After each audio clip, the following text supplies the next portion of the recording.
Greg Minnaar. You got me puzzling you. I'm trying to think what I need to say, Milo. Norco Race Division Chief. Yeah. How many riders on the team, bro? So we've got 6 riders on the team. Okay. How many staff do you have to look after all that? Staff, we are on 12 staff. Okay. 12 staff, 6 riders. It's quite a big team. Okay. So come have a look, I'll show you around. Okay, right. So because we've got 6 riders and I mean a total of 18, it's we need to run quite an efficient pit. So this setup is what we take to all the races and all the stuff. We've got an off-site technical facility where we build the bikes and actually get them all prepped for the race. So the bikes arrive ready to race. Tom Duncan is our first man we'll bump into. Okay. And this is his mastermind, and he set the pit up this way. We felt like with 6 riders to have 1 mechanic each, which you need at a World Cup. We changed things slightly to have 3 really good mechanics. But mechanics only look after the bike. So once the bike rolls in, it actually gets shipped out the coffee door at the back. Okay. And gets washed by a full-time bike wash. Okay. Bike wash. And then it gets delivered to the mechanic, clean, ready to go and put on the stand. So you'll see some bikes on the stand. Zoom in, you'll check it out. So you'll see Danny's bike's been worked on, so the bike's hanging, the bike's clamped by the seat post. Okay. If you look at Lucas's bike behind Big Bert. Sorry Bert, can you step aside? We need to have a look at your bike there. You can see it's hanging. So Nice. the difference between the two is one's ready and one's not. Tell me, like muddy race weekend, like Leger, like what kind of treatment does the bike get? Like new chains every day? I have no idea, Okay. to be honest. So Brilliant. As you go through, we'll go look. So we've Okay. got the 3 stations, Danny and Lena, Gracie, Lucas, Bodie and Eris on the end. Okay. So we have a full process. Bike comes in, gets washed, delivered straight back to the mechanic's stand. Perfect. Mechanic deals with just taking care of the bike. Okay. Tom worked out that at a World Cup weekend, you probably spend most of his time building wheels. So Okay. in the back corner, Ben's not there at the moment, but we'll make our way through there. We had a full-time guy building wheels, so we'll go have a look at his. Yeah, let's have a look at that. Yeah. Hey boys, You must have advised, Greg. hold on hope. What you guys replacing on the daily here in the mud? Chains, brake pads. We'll go through a lot Chains, of brake pads, obviously tires. pads. Chains? Do you do chains? Yeah, fresh chains during the week and then just checking them. First change during the week. Okay. Lots of brake pads because you'll burn through brake pads. Mostly deep cleaning. So Tom Duncan, the mastermind behind the tech. Tom actually heads up the whole technical side. We've had a few injuries this year, so we run our operation mixed between A and B practice. So we have 3 riders in A practice, 3 riders in B, just so we can keep that even swap over between the mechanics and the flow. And just on tires, how do you cope with the changing conditions, like going from full spikes to cut spikes to intermediates? Like, is it a bit of a nightmare? No, we just wait on the weather. Just roll with it. So like last night it rained all night. It was raining yesterday. Sun's out now. It hasn't quite reached up it, but it's coming. Do all the riders ride the same tires, or do some prefer a full spike and then some want to cut They're all on the same time now. all on the same time? Okay. It depends. You know, we've got Lena who races juniors, so she goes off at a completely different time to the elite. So it all depends on time, really. Not really. I mean, there's a bit of rider preference, but time is time of the day, course condition. It all changes. Telemetry testing in the mud, is it even worth it, or just like inaccurate? No, it's, you know, there's a lot of electronics which ends up, you know, destroying the data boxes. So we had a really good base setting. So with the telemetry, we normally get to good base setting. You might see Danny go into telemetry on his quali run. Okay. We've done that before just to see, you know, when the riders push a bit harder, we want to see what the data looks like and understand things a bit better. You were showing me the other day there's something new on the bikes for this weekend. New rear end. Well, so we've been developing the carbon swing arm this year. Gracie's been on it since Leo gang. We had our first test sample, passed all the testing. We only had 1 swing arm, so we ran the gauntlet with Gracie. But the rest have all come through in the 6-week break, and so the boys are now on it. Okay. It's like a kilo lighter, so Okay. there's a lot of performance gains in it. Like, what's the main performance game on going lighter on the rear end? Just more active suspension, Okay. weight. You still got to carry speed Yes. and handling. You know, we're trying to get a stiffer chainstay, and I think by being tubular and carbon allows us to really fine tune that flare. So still a lot of development going on the bikes. Is it any closer to a production model or still? We're not far off. We're not far off. And then just we run a new lower link now, and as well as the chainstay, and this is all gearing up to hopefully one day make production. And then how much of the learnings from a full DH bike translates into the rest of the Norco range? Like, A lot, you know.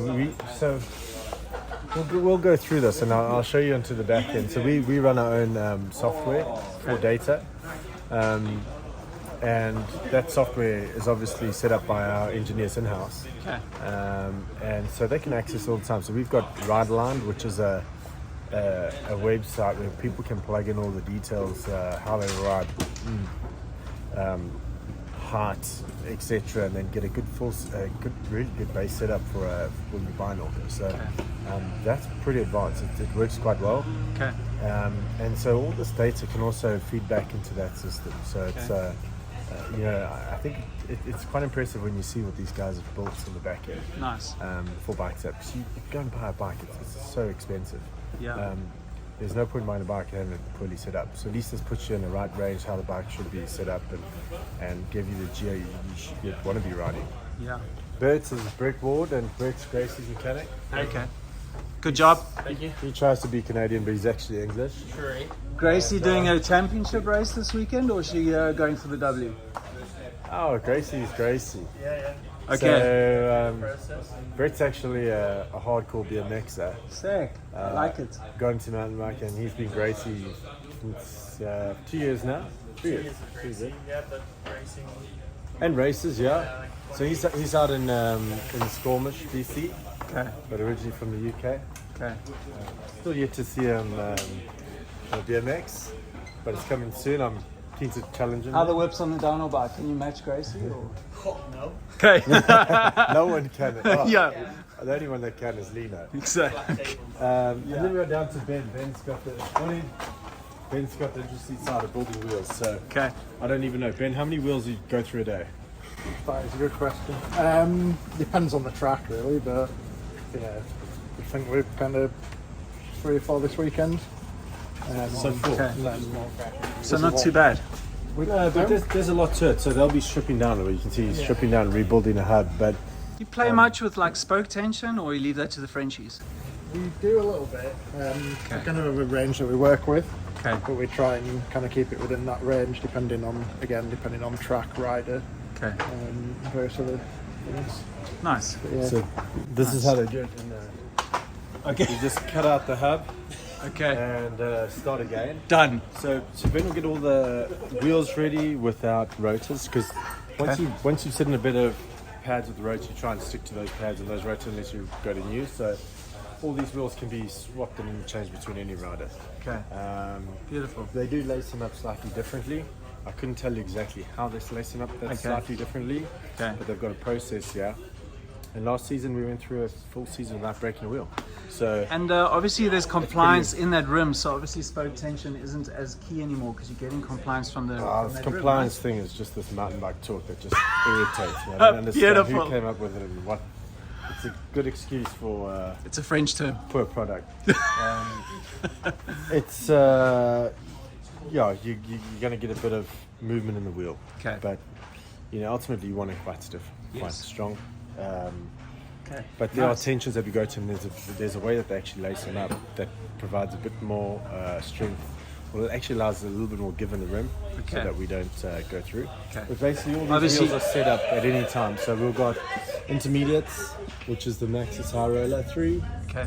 which is a good option to go to. And then you can see they've got some shorties, and then wet screams. And they're all on wet screams right now. But I've got a feeling if the sun stays like it is, they might be going to the High Roller 3. Okay. So that's the process here. We got our data is normally here, but as Okay. you can see, we ended up using some fans to dry our helmets. That's a Okay. helmet dryer. And Jeff logs in the data. So we've got normally 3 mechanics, 6 riders, 2 engineers, 1 for A practice, 1 for B practice, and we use the telemetry really to just see what's going on the bike. Okay. So if we notice something on the data side, we can make some minor adjustments to the bike to either help the rider if they're backing with feeling too heavy on the front end, or we can see they're too heavy on the front end, we can adjust. Okay. It does get a bit complex when you see a rider, where if you totally look at data without understanding what's going on, you can lead towards making adjustments that don't work. Because if a rider's if the fork's too soft, they're not going to lean into the forks. Then their weight's back, and then you're kind of adjusting the rear end when actually the fork's just a bit soft. So you need to know what you.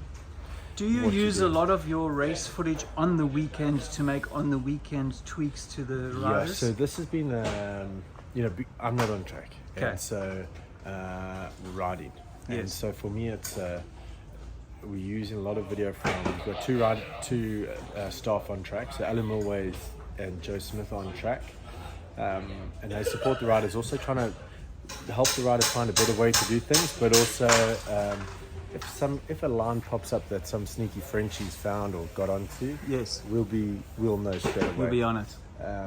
And then we run 2 different groups for the riders. So the riders know, like, we run the A practice so the guys can see what's best for the guys, and then we alter that for the girls, because sometimes I see the guys doing things where we feel we don't need to take that risk, or maybe it is possible, then we'll filter it through. So that's up to them to do. Radical. And then what's inside the big truck? Can we go in there, or is it like a... without giving away too many secrets. This is Lena, the famous whipper. I've seen your whips, incredible whips. I have now beaten. Have you... In Verbier, I outwhipped her. Yeah. Really? We had a whip off. We too. Who judge competitions though, eh? It was helped a bit of Photoshop that I managed to put mine over a little bit. But, good luck for today. Thank you. Yeah, she's our rising star. And then we got Cathy Sexler's and Hey. Coffee time. Cathy's kitchen. So coffee machine, oven, aircon when it's hot, heater when it's cold, and a little bit of a chill area. Okay, nice for the riders. Yeah. Obviously it's Q day, so like things are manic, eh? Yeah, they are manic. Yeah. Does it look manic? We got this under control. Yeah, that's awesome. I love it. I love the But I'll confidence. show you. There's chaos going on. While Nice. we're on here, I'll flick through to. I'm on the girls' line chat too, so we can see what's So you can going see. on. Oh, okay. So you can see what's going on live because they're on track right now. Here we go. Yes, Alan talking through.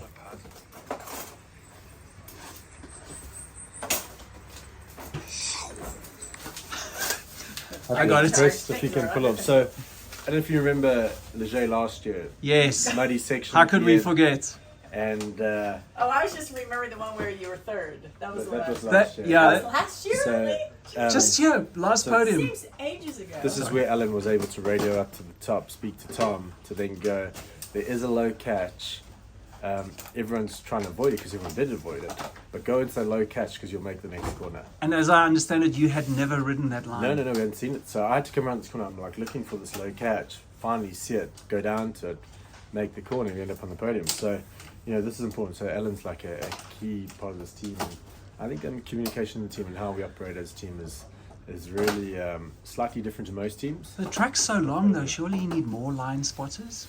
Or does it become too complicated with too much data? You can also override. We also all the riders use video. So they're all using POV. So we also go through that POV. Okay. While we're talking about that podium, like, is this Leger a special place for you? All the years you raced here, is it weird coming back here and not racing this weekend? No, it's lovely because it was so wet and shitty yesterday. There's no ways I want to race. I have so much fun and enjoyment helping these riders. Like Lil Lena, I met her 3 years ago at a Fox Ride Day. Okay. And She outwhipped him. She did. And There's so the to truth. watch her progression coming into the race and watching her gel with Gracie has been amazing to see. And then she got second in her first World Cup, and then won her second World Cup. So that's been super cool. Yeah. It's And been I an felt like incredible I never really needed to race because I'm racing through these riders. Okay. So it's been a lot of fun. Yeah. So they're coming through. So, Okay. so I would like to some races I get to. I'm like, oh, this would be sick to go down and ride, but Yeah. You know, it's I'm at the races still. Is team with the being team trying to boss race, so- more stress or less stress than like? I got a lot on, so it's a really hard juggle because, you know, I ride with the athletes. I try and help the athletes. The way I've structured the team is, although I direct the team, I've got a team manager that runs the event. So Alan's team manager. And the reason I do that is, you know, performance is our main priority on the team, and if Alan's head of performance and from the athlete side, he's the best person to lead the team. Yeah. At the event. So if we're going to make a decision through the weekend, whether it's we go to a restaurant or whatever we do, Alan makes that call. Okay. Tom is head of technical, and he's the mastermind behind setting the pits where we are with our off-site location and prep.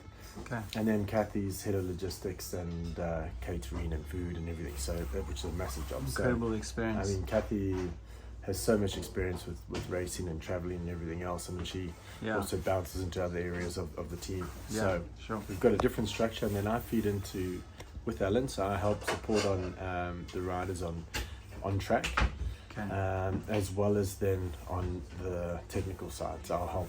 Okay. It's really hard for riders to give accurate feedback. Yes. To make the right adjustments. So Okay. I'm almost the filter sometimes to the engineers. That and kind so of was your standout. One of your standout areas as a racer is your ability to communicate to the engineers. yeah. Okay. Sometimes I didn't communicate well. I more forced my opinion, but it's something I've learned as I've got a little older. Right. But it's sometimes it can be challenging because you can make a massive change to the rider. To the setup, and the rider's like, oh, it was good. Okay. And good just doesn't really help us know if that was the best direction or not. So Sure. I can then go through some video and pick up some stuff that the others can't see, Brilliant. or if I'm up on track, and then feedback through the technical team, Tom and Jeff. Okay. So what's going on here in the garage of the truck? Yeah, this is we're a little messy in the back. Okay.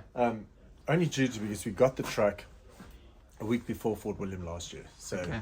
we had a rush to get to Fort William, and then we had to export our truck to Europe for this season, which we got 2 or 3 days before we had to go to Poland. So we actually haven't finished the setup of the truck. But Okay. I'll take you through some of the stock that we carry. Yeah. So these are rims for. So we've got two weekends. We've got Leger going into World Champs. So that's our stock of rims for the weekend. These tires, these are just loosely folded tires. These are probably some new tires. Probably shouldn't a form different those. sidewall, and Okay. so they look like they've just been delivered because we've got a tire stack up here Okay. of what we'll bring for 2 races. So you can That's see for there's- 2 This races. is 2 races. You're kidding. So you know it's really hard to know what weather condition. Yes. And so we've got 5 riders. Multiple right wheel now. sizes or 2 wheel sizes. We 2 wheel sizes, but it's also just the condition. So Sure. and I mean we do carry a ton of stock. Like Yeah. I'm sure. I don't know where I'm looking right now, but you'll see there's the pedals for 2 weekends of racing and some seats. Okay. And so yeah, as a team we carry quite a bit of stock. I'm going to ask because the viewers want to know, and you probably won't answer. Like, what is a budget for a factory team like this for a season? It's a good couple $1 million. Okay. Yeah. Okay. Yeah. Perfect. Yeah. Wow. Wow. Some fancy prototypes coming through here. So these would have just been made. So what happens with the rain, it actually drops onto the brakes. The first 3 corners you have no brake, Okay. and then once the water dissipates, you have brakes. So this cover just helps. Just keeps the road to dry. Keeps the road dry for the first couple of corners, or if you go through another puddle, or if it's heavy rain. That was always your thing when you were racing. You wanted to ace the first corner, right? Yeah. There's some real ones. I mean, that's pretty cool. 3D printed Okay. overnight. Not using them this weekend? It's not raining right now. Okay. Yesterday they had them on. Okay. I think they got some. Let's just have a quick look at the bikes here. So these are the first half of the season bikes. Okay. Yeah. Okay. Yeah. So the bikes are all prototypes. So we try and separate. So now we've got the riders' test bikes. We now got the first half of the season's race bikes, and we've just been delivered the new race bikes. So now we've got 3 rolling bikes. So before we'd keep race bikes and training bikes separately, because if someone had to come and steal a whole bunch of bikes, we wouldn't have any bikes because they were prototype. We can't just get them made again. So That's a real threat, eh? it is. So we normally try and locate bikes in different places and different vehicles. Should we roll out in the front? Yeah. My bikes, yeah, it's kind of cool. Greg, you've had quite an incredible season. The team's had like an incredible season. Like leading.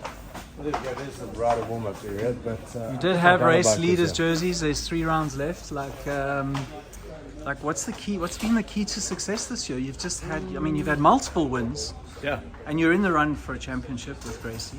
Yeah. What's the key to success? It's Having a good such a time. new team, right? Yeah. So having a good time is a high priority for me. Okay. Riders need to have fun. Staff need to have fun. Okay. And that's high on the list. But we have a very solid platform and culture of performance. Okay. And then it's easy to have fun off that. But ultimately, our goal is to be a top 3 team. Okay. And to build this bike and make a fast race bike. Got Which is taking some work. So it's 2 final questions. You get an opportunity to go back and tell 20-year-old self some advice on racing. Anything spring to mind? Yeah, I mean, I was watching practice yesterday, and it's just so crazy just to remain confident. You know, the weather's improving, the track's changing. You know, when you're kind of on your own in it, it's really hard to understand what's going on. Between the tape, it's a different mentality. Your mind's in other places. So you get on track and you're trying to find faster and you're rushing and panicking. But with the solid team around you, they can just slow it down and say, don't worry about first day practice. It's raining. Tomorrow's dry. The track's going to change. We'll get you on the right line. Get your speed up tomorrow. Don't risk a crash. I think, you know, we didn't have that support. So it was more of a rush, more of a panic being there. Stay calm, grounded, like Remain confident, you know. Remain confident. Sometimes when you're on the bike and you're not feeling good, it can get to you. But if you've got the support, like we just saw Alan on Milway and Gracie, you know, that she's doing a section really good, and not to worry about the pace. She's got the pace. That's just reassuring, you know, to Gracie, where, you know, she can easily be like, wow, I feel terribly slow, I need to push it, and then, you know, go out of the track, maybe crash. So I think, stay calm.